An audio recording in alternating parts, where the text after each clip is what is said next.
permitirme que os comparta un sueño que tuve hace mucho tiempo, porque fue un sueño perturbador, pero permitirme que os lo comparta.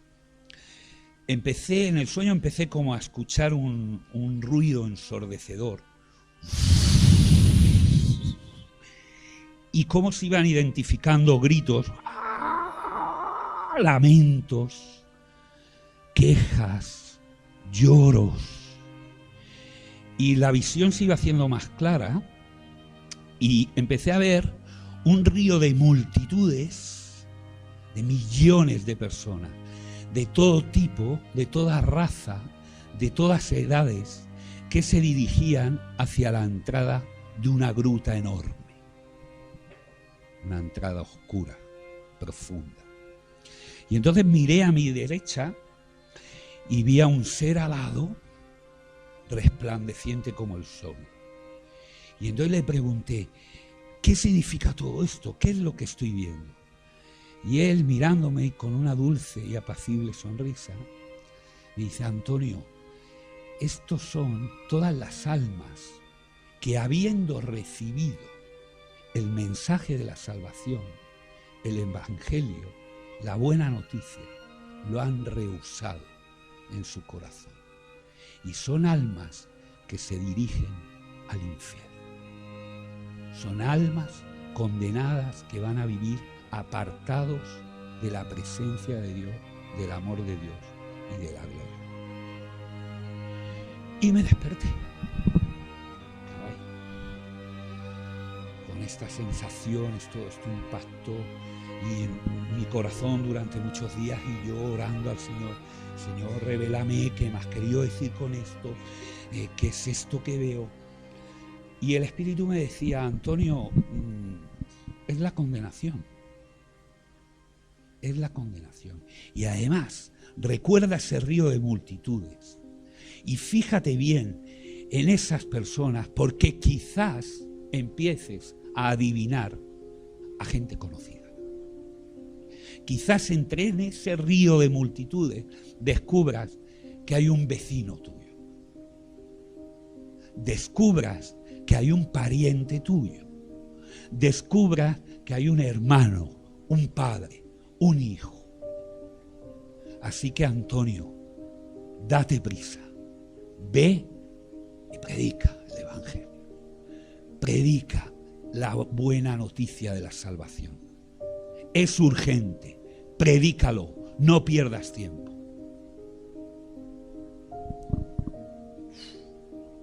Claro, pasó tiempo, bueno, todos vivimos la vida cristiana, y no hace mucho tiempo, hablando con una persona sobre el tema de la condenación. Claro, ella muy preocupada me decía, bueno, y mi abuela, que era muy buena, ¿tú crees que se ha podido condenar? Digo, yo no soy quien, eso queda en el juicio de Dios. Yo sé, porque la palabra así lo dice, que la gente se condena. Lo único que puedo decirte es que yo, hoy por hoy, estoy salvado, porque acepto en mi corazón el sacrificio de Cristo en la cruz y lo reconozco como mi Salvador. Y hoy por hoy estoy salvo. Pero lo demás... Y entonces me contesta esta persona y me dice, pero ¿y yo, Antonio, qué puedo hacer? Si yo es que no tengo tu fe, yo no veo las cosas como tú las ves, ¿no? ¿Qué puedo hacer? Dice, y si por eso me voy a condenar eternamente, no me parece justo. Y mira, ¡pum!, eso impactó en mi corazón. No me parece justo. Y entonces yo estaba diciendo, por tanto, mi Dios es injusto. Y oye, eso se me quedó grabado en el corazón. Y llevo muchos meses meditando sobre la justicia de Dios. ¿Qué ocurre? Que el concepto de justicia, tenemos que salirnos del concepto humano de justicia de Dios. Porque mira, en en la Real Academia, en el diccionario de la Real Academia de la Lengua, justicia. Y dice, atributo de Dios mediante el cual ordena todas las cosas, según su peso, medida. Dice, ordinariamente, disposición de Dios para castigar o premiar según se merezca cada uno. Pero claro, esto es desde una óptica humana. Y el sentido de justicia tiene que ser revelado por el Espíritu de Dios. Si el Espíritu de Dios no nos revela esto, difícilmente podemos entenderlo. La justicia habla de igualdad, parcialidad. Por ejemplo, si yo tengo 2 hijos y tengo una manzana, lo justo es que repartir esa manzana entre mis 2 hijos sería la mitad, justamente, para cada uno. Pero sin embargo, la justicia de Dios no es así. La justicia de Dios daría el doble al primogénito. Entonces, no es un concepto humano. Necesitamos que el Espíritu nos revele el sentido de justicia de Dios.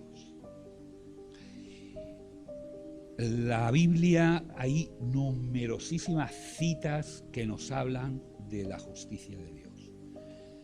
Y curiosamente, siempre van ligadas a su misericordia. Y uno dice, es que claro, ¿cómo va a ser eso? Misericordia y justicia. Pues un Dios bueno no puede castigar, ¿no? Dios encuentra el equilibrio perfecto entre su justicia y misericordia. Salmo 89, 14. Dice, no lo busquéis porque es una referencia, no es el texto. Dice, justicia y derecho son el cimiento de tu trono. Misericordia y verdad van delante de tus ojos.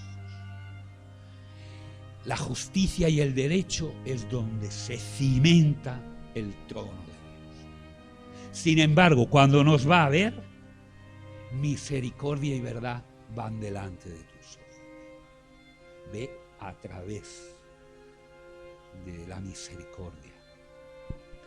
Pero claro, ¿tú cómo vas a comprobar que la justicia de Dios en tu vida te trae bendición si no la cumples? A los jóvenes se les dice, jóvenes, en el noviazgo, no tengan relaciones sexuales. ¿Queréis vivir un noviazgo con una dimensión sobrenatural, con una bendición que viene de lo alto? Cumplan los mandamientos. No se acuesten, no vivan juntos. Y no hacen caso. A los adultos se nos dice, ¿tú quieres vivir una vida que tengas los beneficios sobrenaturales? Una vida con mayúsculas. Una vida y vida abundante, como dijo Jesucristo.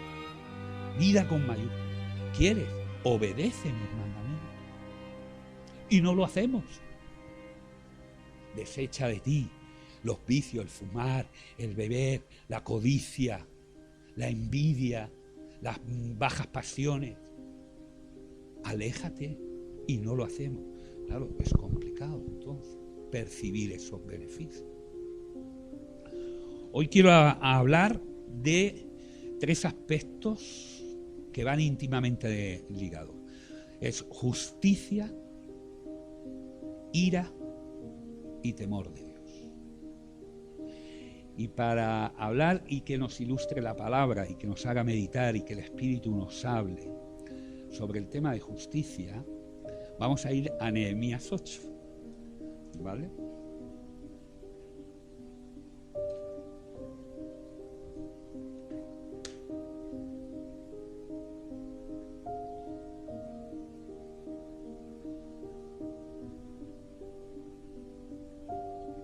Nehemías 8.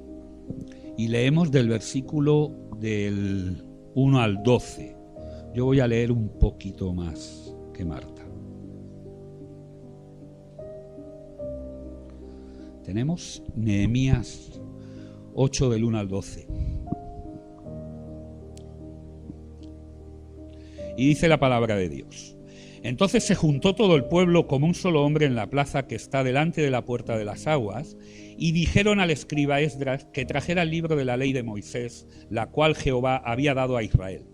El primer día del mes séptimo, el sacerdote Esdras trajo la ley delante de la congregación, así de hombres como de mujeres y de todos los que podían entender.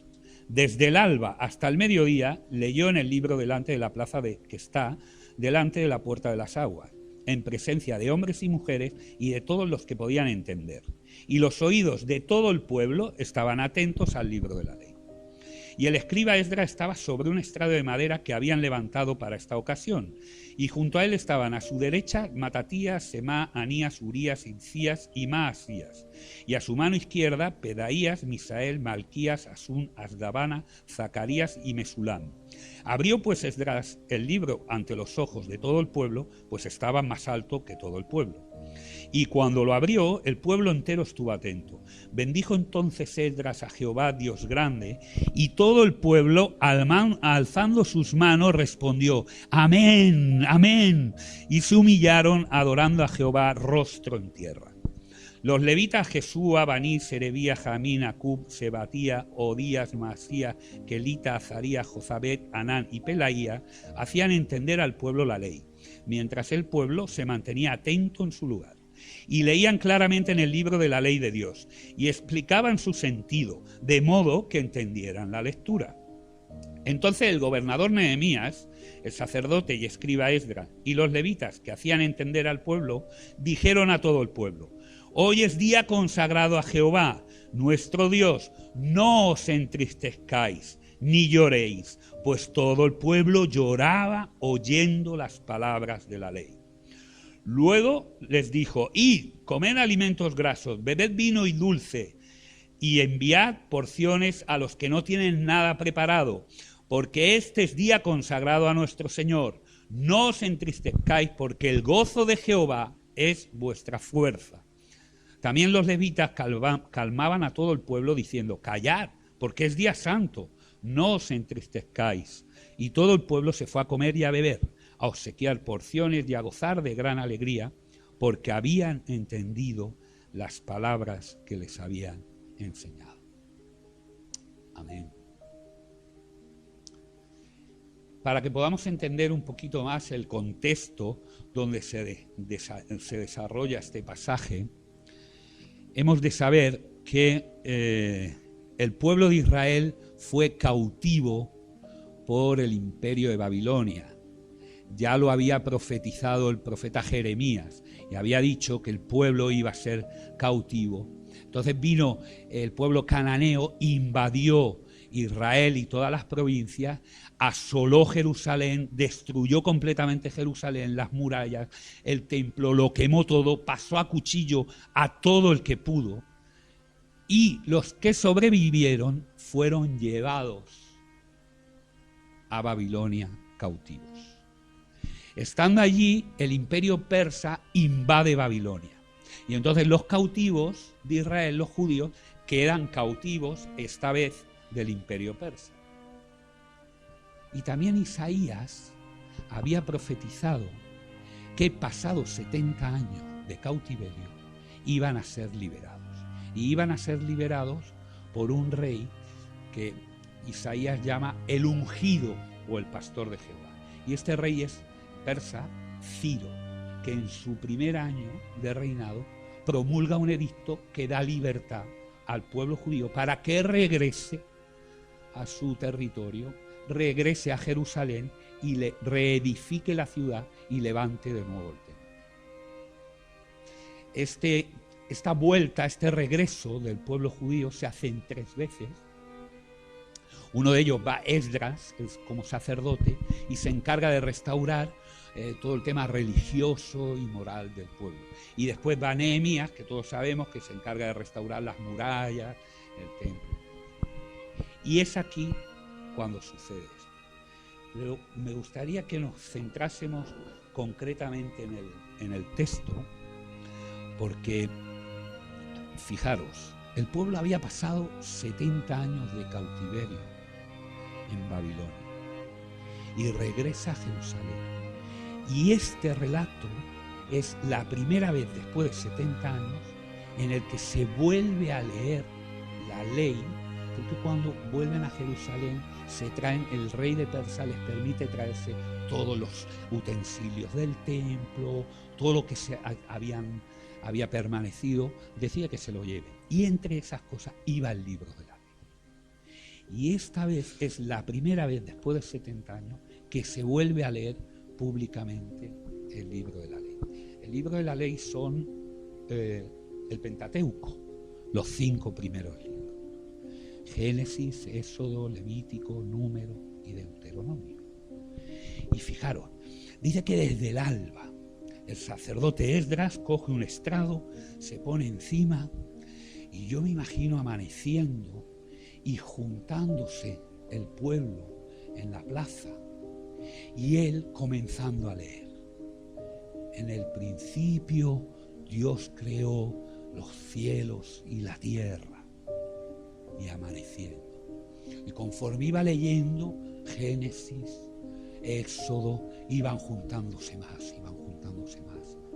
¿Sabéis cuántos habían regresado aproximadamente del cautiverio? Entre 42.000, y si contamos siervos, que traían también unos 7.000, alrededor de unas 50.000 personas. Imaginaros, porque dice que al final se juntó todo el pueblo como un solo hombre. Imaginaros 50.000 personas reunidas allí y el sacerdote Esdras leyendo la ley. Y posiblemente cuando ya estuvieran todos reunidos, él iría por Deuteronomio 6 y estaba diciendo: Shema Israel, Adonai Elohim, Adonai Echad. Escucha, Israel, el Señor es tu Dios, el Señor es uno. Y cómo la lectura de la palabra, cómo la lectura de la ley empezó a entrar en los corazones. Dice que como espada de doble filo que corta hasta lo más profundo de tu ser. Y cómo esa misma ley, esos mismos mandamientos dados por Dios a Moisés, empezó a quebrantar el corazón de todo el que estaba allí oyendo. Y imaginaros 50.000 personas que habían dicho amén, amén, amén, y postrados con el rostro en tierra adoraban al Señor. Y escuchando la palabra y el beneficio que ella trae. Venían de haber estado cautivos, venían de no haberse congregado, de no haber escuchado la palabra, de no haber escuchado la voz de Dios. Y por primera vez públicamente se hace y se les da a entender.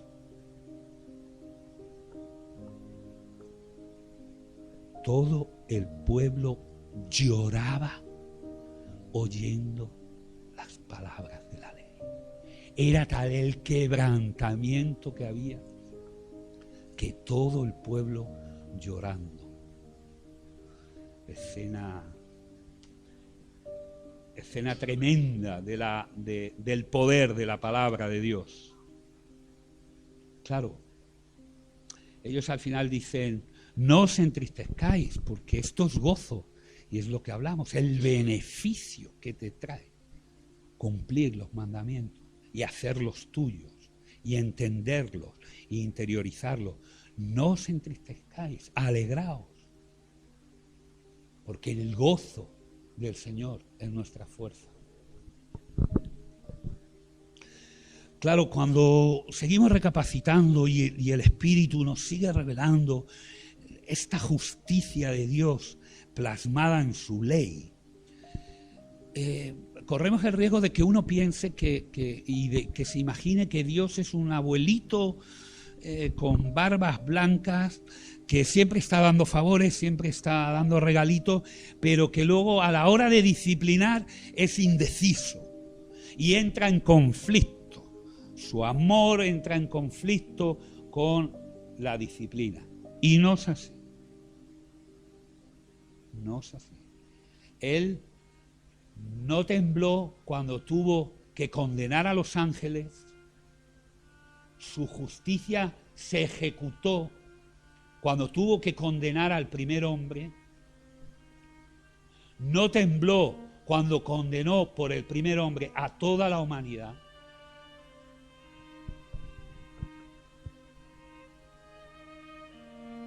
Pero su propia, como decíamos en los Salmos, misericordia y verdad van delante de sus ojos. Y su justicia se tiene que ejecutar y se tiene que cumplir. Para lo cual Él provee en su misericordia a quien lo va a hacer por nosotros. Y ese es su Hijo Jesucristo. Él provee a su Hijo Jesucristo para que en Él se ejecute su propia justicia. ¿Sabéis quién de nosotros puede y qué persona puede quedar fuera de esa misericordia y que en Él caiga la justicia de Dios? Una vez que ha venido Jesucristo como gran sacerdote, como cordero inmolado, para pagar esa justicia, el gran pecado es pisotear el amor de Cristo.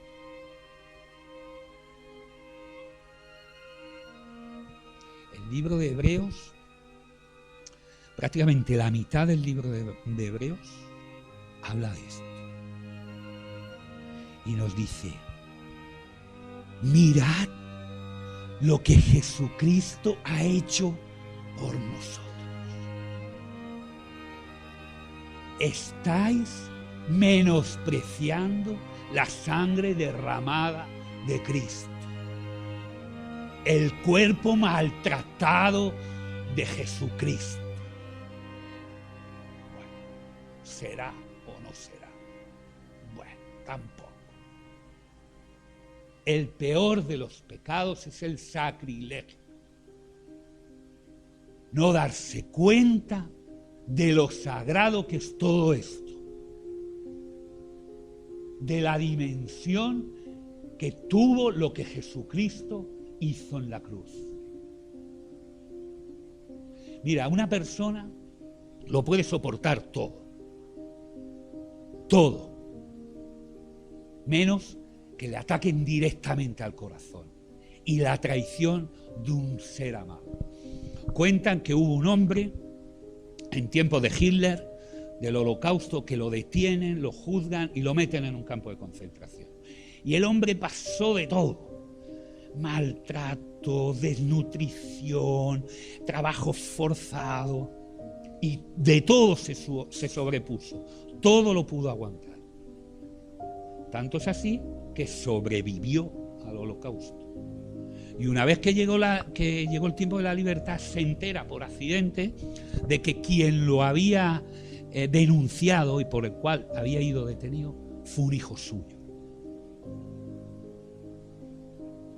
Y esa traición de un hijo amado terminó con su vida.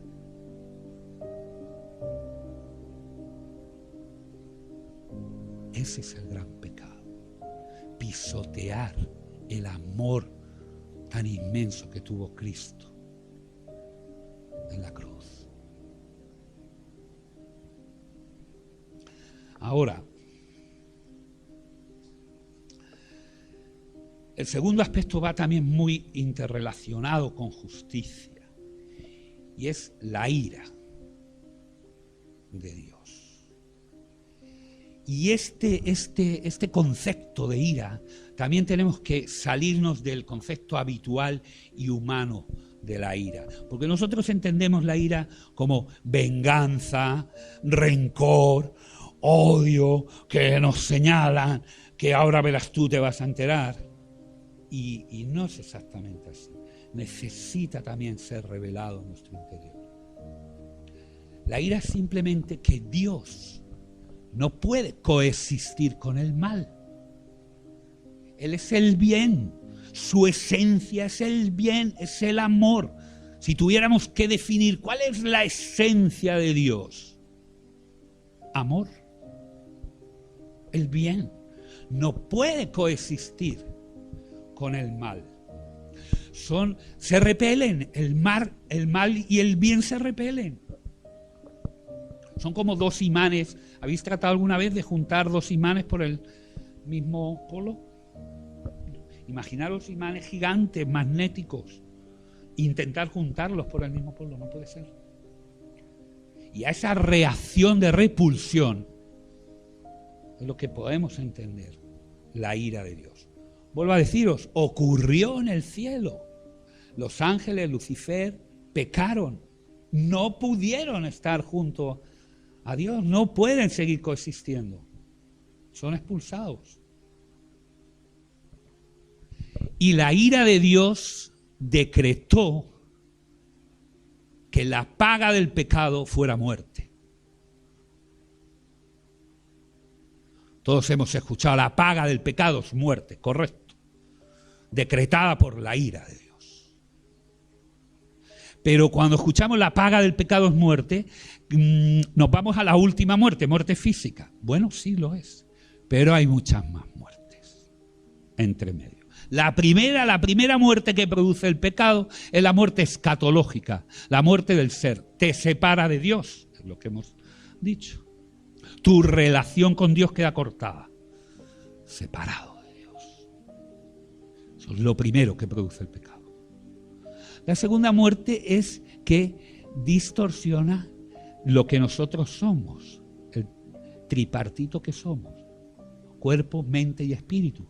Nosotros somos cuerpo, mente y espíritu. Y eso en el diseño original está todo interrelacionado y sincronizado. El pecado rompe esa sincronización.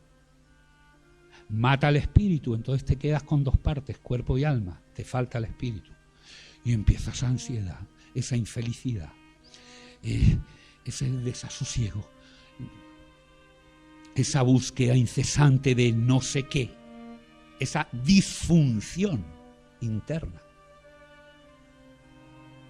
Y la tercera muerte es el matrimonio, el diseño original que dice en Génesis: y el hombre se unirá a su mujer y serán una sola carne. El pecado rompe, separa. Una sola carne. El pecado ya hace dos, y cada uno a su interés.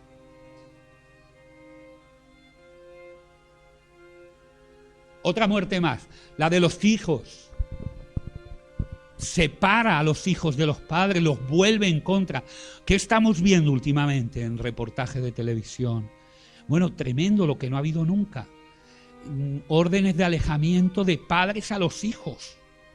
La violencia doméstica de hijos contra padres. Otro pecado, con los hermanos en la familia. Ya ocurrió con Caín, que mató a Abel, fruto del pecado. Otra muerte, la relación malsana que el hombre tiene con la naturaleza. Nos estamos cargando la naturaleza. Fijaros, en la cadena, en el ciclo de la vida, en la creación, todo es perfecto. Y de hecho tú quitas algún eslabón, decían que si quitaran las abejas, habría todo un trastorno en el ciclo de la vida. O quitas las moscas y rompe el ciclo. Fíjate, una mosca que aparentemente no sirve para nada. Y tú lo quitas y descoloca todo el ciclo de la vida, de la naturaleza y la creación. Pero quita al hombre en su estado caído. El hombre no. Al contrario, la naturaleza iba a ir mejor. Se iban a reforestar los bosques, iba a empezar todo a reverdecer, iba a empezar todo a fluir vida. Tenemos una relación malsana con la naturaleza. Y eso es fruto del pecado, eso es fruto de la muerte que trae el pecado. Decía Romanos 8:19, la creación gime con dolores de parto. Toda la creación gime con dolores de parto, esperando la manifestación de los hijos de Dios, no los hijos del diablo, los hijos de Dios. Hasta la creación está esperando que nosotros nos convirtamos. para volver a ser el diseño original por el cual fue formada. Claro, con todas estas, no sé cuántas he dicho, 6 o 7 muertes. Con todas estas viene la última, que es la muerte física, porque es imposible vivir aquí con todo esto. Yo salto por la ventana. Claro. La paga del pecado es muerte. Misericordia y verdad van delante de tus ojos. Y Dios dice, voy a proveer quien muera por mis hijos. Y nos da Jesucristo. Jesucristo sabía bien qué era la ira del Padre. Quizá nosotros tenemos que necesitar revelación del Espíritu para entender, pero Jesucristo sabía bien lo que significaba.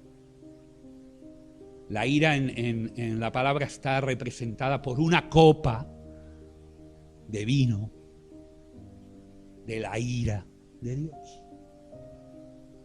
Por eso, en el momento en que se libra la gran batalla de salvación del hombre, sabemos que es en Getsemaní, donde el Señor se clava de rodillas y se hace obediente y se dispone a beber esa copa de la ira de su Padre. Y por eso hay un momento que le dice, Señor, pasa de mí esta copa, pero no se haga mi voluntad, sino la tuya. Y como la ira es no coexistencia, no puede estar Dios con el pecado. ¿Sabéis el momento más terrible para Jesucristo nuestro Señor? El momento en el que estuvo en la cruz, crucificado, y hay un momento especial en el que Él carga con el pecado del hombre. Y como Dios no puede estar donde está el mal y se ejecuta esa repulsión, Jesucristo dice, Abba, Abba, lama sabactani. Padre, Padre, ¿por qué me has abandonado? Es ese momento en el que Él carga con el pecado del hombre.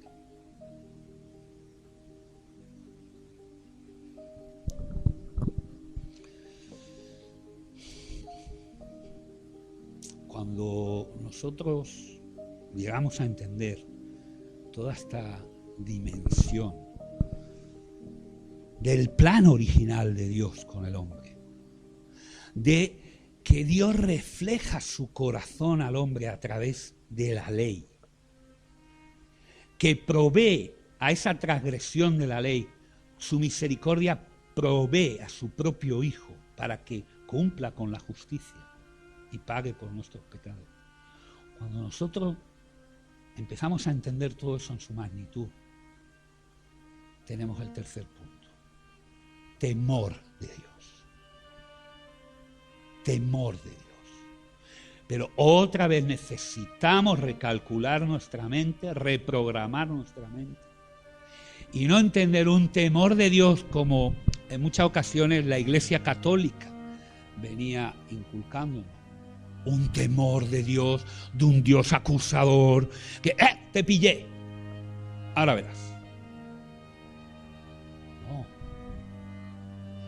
Dice que el temor de Dios es el principio de la sabiduría. Diría otra cosa si fuera un temor a un castigo. El temor de Dios es saber exactamente quién es Dios, su posición, su poder, su dominio, su majestad.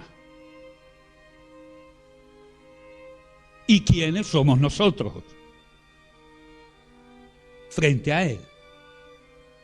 Y cuando una persona tiene eso claro y identifica muy bien esas dos posiciones, empieza a ser sabio. Empieza a ser sabio. Y ese es... Mira, todo el libro de Eclesiastés, prácticamente, habla un poco de esto, de la vanidad de vanidades. El predicador en Eclesiastés intenta encontrar la plenitud en las obras de sus manos, en el afán de la vida, y se da cuenta al final de que todo es vanidad. Entonces dice, bueno, pues voy a buscar la plenitud en el conocimiento. Y al final comprueba que todo es vanidad. Y además se da cuenta de una cosa, la temporalidad de las cosas. Que todo es temporal. Que somos como neblina, que se levanta por la mañana, pero que llega al mediodía, ¡fu! Y ha pasado. Solo cuando nos ponemos delante de Dios y entendemos quiénes somos nosotros y quién es Él, no ya por las cosas que nos da, no ya por las cosas que nos hace, no ya por las bendiciones que recibimos, sino quién es Él completo, con su justicia, con su ira, pero con su misericordia también. Cuando entendemos lo que su Hijo Jesucristo hizo en la cruz, en su magnitud, y lo tenemos como sagrado, entonces empezamos a ser sabios.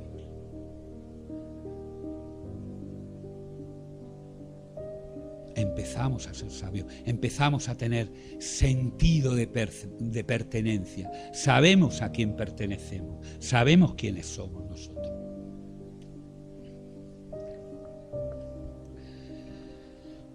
La persona que os he comentado, con la que hace algún tiempo hablaba sobre la condenación, era una sobrina mía.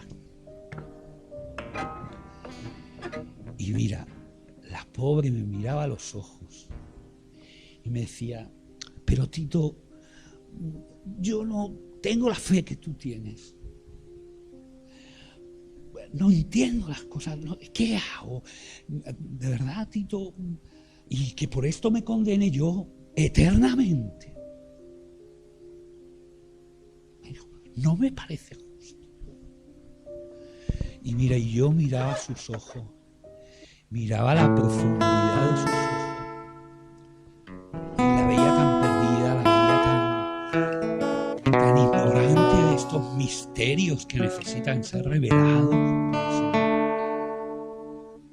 con tanta necesidad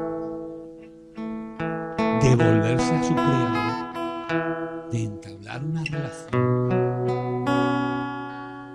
Y la frase, no me parece justo, no me parece justo. Pero después de meditar esto, tú sabes lo que a mí personalmente, y desde una óptica humana, no me parece justo. No me parece justo la que no vaciamiento de Cristo. No me parece justo. El cual, siendo en forma de Dios, no estimó el ser igual a Dios como cosa que aferrarse, sino que se despojó de sí mismo, tomando forma de siervo, hecho semejante a los hombres. Y estando en condición de hombre, se humilló a sí mismo, haciéndose obediente hasta la muerte. Y muerte de cruz. Eso es lo que a mí no me parece justo. Que el Dios creador del cielo y de la tierra, el Dios todopoderoso, se hiciera hombre, se humillara y se humillara hasta la muerte, y no una muerte cualquiera, la muerte muerte cruel, despiadada, muerte de cruz. ¿Habrá algo